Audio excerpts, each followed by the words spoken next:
ಇನ್ನು ಮುಂದೆ ನಿಮ್ಮ ನೆಚ್ಚಿನ ಧಾರಾವಾಹಿಗಳ ಫುಲ್ ಎಪಿಸೋಡ್ಗಳು ಸನ್ ನೆಕ್ಸ್ಟ್ ಆಪ್ನಲ್ಲಿ ಮಾತ್ರ. ಮನೆ ಬಿಟ್ಟು ಹೊರಗಡೆ ಹೋಗಿ ನೋಡು. ಈ ತರ ಧರ್ಮರಾಜ್ನ ಲಕ್ಷಗಟ್ಲೆ ನೀನ್ ನೋಡ್ಬೋದು. ಹೇಗ್ ಬೇಕಾದ್ರೂ ಇರ್ಬೋದು ಅಂತ ಯೋಚನೆ ಮಾಡೋ ನಿಮ್ ಕೀರ್ತಿ ಚಿಕ್ಕಪ್ಪ, ನಿಮ್ಮಪ್ಪನಂತೋರು ಪ್ರಪಂಚದಲ್ಲಿ ತುಂಬಾ ಜನ ಇದ್ದಾರೆ.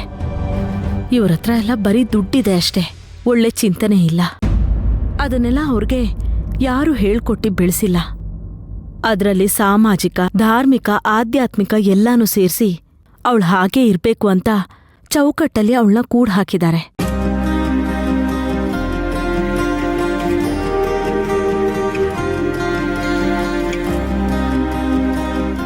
ಆದ್ರೆ ಈಗ ಮೊದ್ಲಿನ ತರ ಅಲ್ಲ. ತುಂಬಾ ಜನ ಹೆಣ್ಮಕ್ಳು ಅದನ್ನ ದಾಟಿ ಸಾಧನೆ ಮಾಡ್ಬೇಕು ಅಂತ ಹೊರಗಡೆ ಬರ್ತಾರೆ.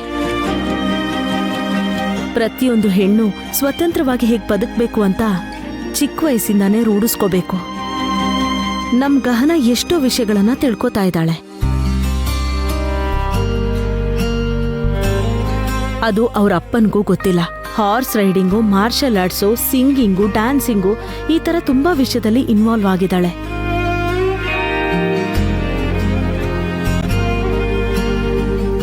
ಅವಳಿಗಿದ್ರಲ್ಲಿ ಯಾವ್ದು ಕೈ ಹಿಡಿಯತ್ತೆ ಅನ್ನೋದಕ್ಕಿಂತ ಅವಳು ಯಾವ್ದ್ರಲ್ಲೂ ಕಡಿಮೆ ಇಲ್ಲ ಅನ್ನೋ ಕಾನ್ಫಿಡೆಂಟ್ ಹೆಚ್ಚಾಗತ್ತೆ. ಅದೇ ತರ ನೀನು ಇರ್ಬೇಕು Ashwini. You have a very good and strong heart. ಇಲ್ಲಿ ನಡೀತಾ ಇರೋದನ್ನೆಲ್ಲ ನೋಡಿ ನೀನ್ ಕುಸ್ತು ಹೋಗ್ಬಾರ್ದು ಬಂಗಾರ. ಓಡ್ಬೇಕು. ನೀನ್ ಗುರಿ ಮುಟ್ಟೋವರೆಗೂ ನೀನ್ ಓಡ್ಬೇಕು. ಹೆಣ್ಮಕ್ಳು ಮಾಡೋ ಕೆಲ್ಸನ್ ಮಾತ್ರನೇ ನೀನ್ ಮಾಡ್ಬಾರ್ದು. ನಿನ್ನಿಂದ ಆಗಲ್ಲ ಅಂತ ಸ್ಟೇಟ್ಮೆಂಟ್ ಕೊಟ್ಬಿಡ್ತಾರೆ. ಆದ್ರೆ ಅದನ್ನೆಲ್ಲ ನಾವ್ಯಾರೂ ನಮ್ ಕಿವಿಗೆ ಹಾಕೊಳ್ದೆ ನಮ್ ದಾರಿನ್ ನೋಡ್ಕೊಂಡು ನಾವ್ ಹೋಗ್ತಾ ಇರ್ಬೇಕು. ಸರಿನಾ? Follow your dreams. You have born to achieve.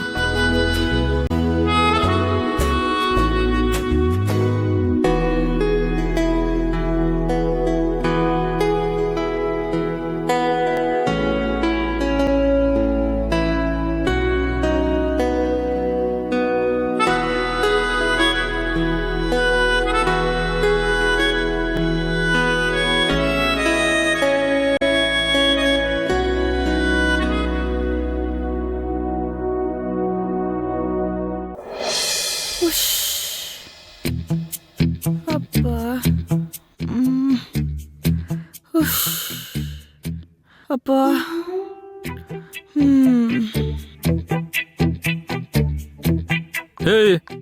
ಏನಮ್ಮ, 1 ಗಂಟೆಯಿಂದ ನಾವಿಲ್ಲೇ ಕುತ್ಕೊಂಡಿದ್ದೀವಿ. ಮನೆಗೆ ಬಂದಿರೋ ಅಳಿಯನ್ಗೆ ಅಡುಗೆ ಮಾಡಿ ಬಡ್ಸೋದು ಬಿಟ್ಬಿಟ್ಟು ಎದ್ದು ಬಿದ್ದು ಬೆಳಗ್ಗೆಯಿಂದ ಮನೇನ ತೊಳಿತಾನೆ ಇದೆಯಲ್ಲ. ಅಲ್ಲ, ಅವ್ನು ಹೊಟ್ಟೆ ಹಾಸ್ಕೊಂಡು ಹಂಗೆ ಸತ್ತೋಗ್ಬಿಡ್ಬೇಕಾ? ಬಾವಾ, ದೊಡ್ಡವರು ಏನ್ ಮಾಡಿದ್ರು ಸರಿಯಾಗಿ ಮಾಡ್ಬೇಕು ಅಂತ ಹೇಳಿದ್ದಾರೆ. ಸರಿಯಾಗಿ ತೊಳ್ದು ಬಳ್ದು ಕ್ಲೀನ್ ಮಾಡಿದ್ರೆ ತಾನೆ ಮನೇಲಿರೋ ಅಶುದ್ಧ ಮೈಲ್ಗೆ ಎಲ್ಲ ಹೋಗೋದು.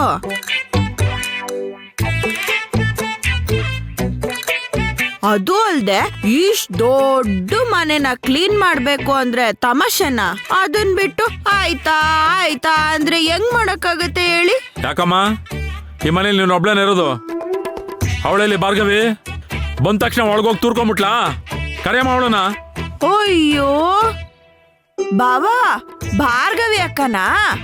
ನಾನ್ ಅಡ್ಗೆ ಮನೆ ಕ್ಲೀನ್ ಮಾಡ್ತಾ ಇದ್ನಾ, ಭಾರ್ಗವಿ ಅಕ್ಕ ಬಂದ್ಬಿಟ್ಟು ಏನ್ ವಿಷಯ ಅಂತ ಕೇಳಿದ್ರು. ನಾನು ಅಶ್ವಿನಿ ವಿಷಯ ಎಲ್ಲ ಹೇಳದ್ನ. ಅವರು ಫುಲ್ ಖುಷಿ ಆಗ್ಬಿಟ್ಟು ಅಶ್ವಿನಿ ನೋಡಕ್ಕೆ ಅಂತ ಹೋದ್ರು.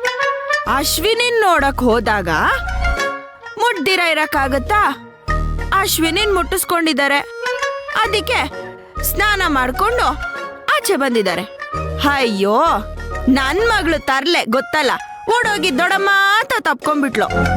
ಅವಳು ಸ್ನಾನನೇ ಮಾಡಿಲ್ಲ ಬಾವಾ.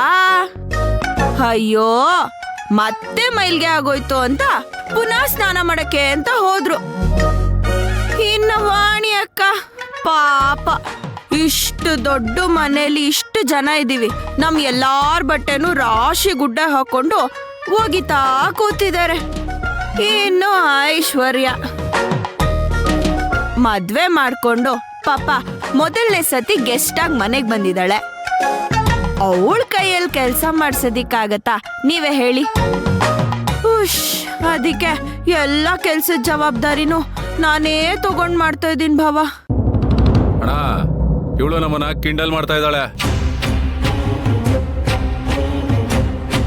ಇವಳನ್ನ ಹೇಳೋದನ್ನ ಕೇಳ್ಕೊಂಡು ನಾವೇ ಕಿಲ್ ಕೂತಿರ್ಬೇಕು. ಬನ್ನಿ ಹೋಗೋಣ, ಹೋಟೆಲ್ ಊಟ ಮಾಡ್ಕೊಂಬರೋಣ. ಏ ಕಳ ನಡ್ಯಾ. ರೀ ರೀ ರೀ ರೀ ನಿಮ್ಗೇನ್ ಹುಚ್ಚಿದ್ಯಾ? ಸುಮ್ ಕೂತ್ಕೊಳ್ರಿ. ಯಾವಾಗ ನೋಡಿದ್ರು ಸುಮ್ ನೆಗ್ರಾಡ್ತಾ ಇರೋದೇ ನಿಮ್ ಕೆಲ್ಸ.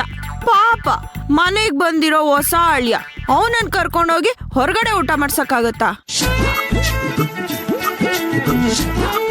ಏನೋ ನಿಮ್ಮಣ್ಣ ಚೌಲ್ಟ್ರಿಲ್ ಮದ್ವೆ ಮಾಡ್ಸಿದ್ದಿದ್ರೆ 1000ನೋ 2000 ಜನ ನೋಡಿರೋರು. ಅದನ್ ಬಿಟ್ಬಿಟ್ಟು ನಿಮ್ಮಣ್ಣ ಚೌಲ್ಟ್ರಿಲ್ ಮಾಡಿಸ್ತೀನಿ ಅಂತ ಹೇಳ್ಬಿಟ್ಟು ರಸ್ತೆ ಮಧ್ಯ ಮದ್ವೆ ಮಾಡಿದ್ರು. ಏನಿಲ್ಲ ಅಂದ್ರು 10 ಲಕ್ಷ ಜನ ನೋಡಿರ್ತಾರೆ. ಹೆಂಗೆ ಅಂತ ಕೇಳ್ತೀರಾ? ಈ ಸೋಷಿಯಲ್ ಮೀಡಿಯಾ ಇಂದ ಹಿಡ್ದು ಲೋಕಲ್ ಟಿವಿ ನ್ಯೂಸ್ ವರ್ಗೂ ಬರೀ ಇವ್ರದೇ ಸುದ್ದಿ. ಏನ್ ಆಗಿಂದ ಕೈ ತೋರ್ಸ್ಕೊಂಡ್ ಮಾತಾಡ್ತಾ ಇದ್ಯಾ? ಅಪ್ಪ ಕೀರ್ತಿ, ನೀನ್ ಸುಮ್ಮನೆ ಕೂತ್ಕೊಳಪ್ಪ. ಅವಳಲ್ಲಿ ಕೈ ತೋರಿಸಿ ಮಾತಾಡ್ತಾ ಇದ್ದಾಳೆ. ಆ ವರ್ಷ ಬಟ್ಟೆ ತಗೊಂಡು ನನ್ನ ಮುಖನ ಒರೆಸಿ ಮಾತಾಡ್ತಾ ಇದ್ದಾಳೆ.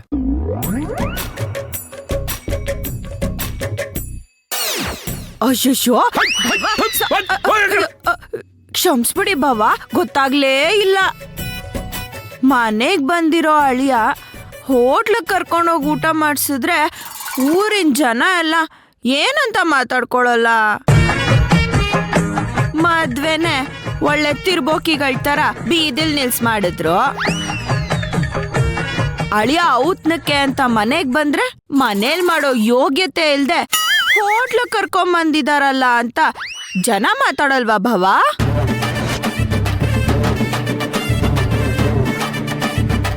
ಇವ್ರಿಗೆ ನಾಚಿಕೆ ಮಾನ ಮರ್ಯಾದೆ ಏನಾದ್ರೂ ಇದ್ಯಾ?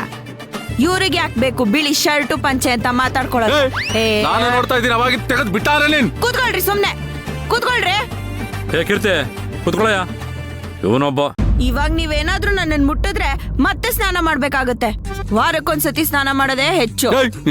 ಹಿಂದಿನಕ್ಕೆ 2 ಸತಿ ಬೇರೆ ಸ್ನಾನ ಮಾಡ್ತಾರೆ ಇವ್ರು. ಒಳ್ಳೆ ಉಚ್ಚಿ ಸವಾಸ ಆಗೋಯ್ತು. ಬಾವನ್ ನೋಡ್ ಕಲೀರಿ, ಅವ್ರೆಷ್ಟು ಗಂಭೀರವಾಗಿ ಕೂತಿದ್ದಾರೆ ಅಂತ. ಯಾಕೆ ಹೇಳಿ? ಅವ್ರಿಗೆಲ್ಲ ಅರ್ಥ ಆಗ್ತಾ ಇದೆ ರೀ. ಏನೇ ಹೇಳಿ ಬಾವನ್ಗಿರೋ ಅಷ್ಟು ಬುದ್ಧಿ ನಿಮಗೆಲ್ಲಿದೆ? ಉಚ್ಚಿ ಸವಾಸ ಆಗೋಯ್ತು. ಕೆಲ್ಸ ಮಾಡ್ತಿರೋ ನಾವೇ ಇಷ್ಟು ಟೆನ್ಷನ್ ಆಗಿಲ್ಲ, ಸುಮ್ನೆ ಕೂತ್ಕೊಂಡಿರೋ ನಿಮ್ಗೆ ಯಾಕ್ರಿ ಇಷ್ಟು ಟೆನ್ಷನ್? ಬಾಯ್ ಮುಚ್ಕೊಂಡು ಕೂತ್ಕೊಳ್ರಿ.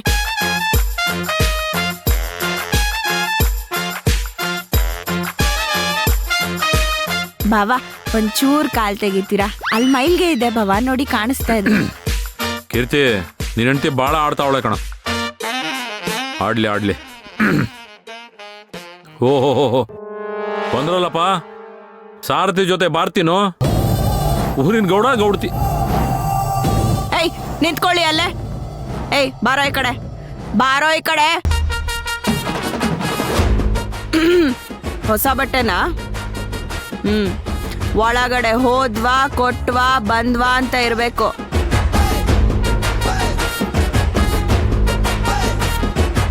ಅಲ್ಲೇ ಇದ್ಕೊಂಡು ಅವ್ರಿಗೆ ಸಹಾಯ ಮಾಡ್ತೀನಿ ಇವ್ರಿಗೆ ಸಹಾಯ ಮಾಡ್ತೀನಿ ಅಂತ ಏನಾದ್ರೂ ಹೇಳಿದ್ರೆ ಚೆನ್ನಾಗಿರಲ್ಲ.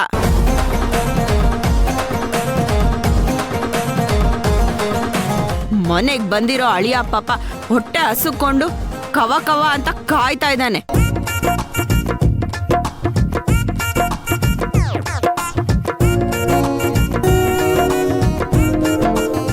ನಾನು ಬೇಗ ಅಡ್ಗೆ ಮಾಡಿ ಮುಗಿಸ್ಬೇಕು. ನಿಮ್ಮ ಹತ್ರ ಮಾತಾಡ್ಕೊಂಡು ಕೂತ್ಕೊಳ್ಳೋಕ್ಕೆಲ್ಲ ನನಗೆ ಟೈಮ್ ಇಲ್ಲ.